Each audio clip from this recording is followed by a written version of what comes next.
I'm trying an Icebox recipe here. I sliced it using this, turned it into a roll.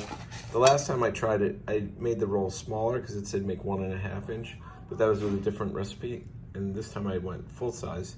And we'll see what they look like. You can't buy Nabisco chocolate wafers anymore, so you gotta make them yourself. And these turned out pretty well. This is the first step in making the Pokemon ball. You make a circle out of the wafers and then put the whipped cream on. Okay, so we filled the middle like this. We popped them up. This is gonna be the push button for the Pokemon ball. And this side's gonna be red. Then we're gonna do black across, and we'll see how that goes. We juiced some beet. Now I'm gonna put it into a pan and reduce it. We got the beet juice reducing here. I'm gonna turn it down because it's up too high now. Get that down to just a low simmer. We don't want to burn it. Pull it off for a second. See, it's doing some evaporation.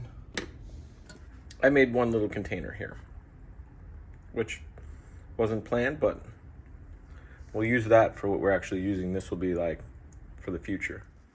We're getting closer. We ran out, so I got to make a little more of this red. Not the best red, but we got some other red going on top too. We made it to the next step. It's almost red. We have this here that we have to go a dark color around here and then down. To make our dark color, I added some chocolate to darken it up, and we'll add some blue for purple-ish.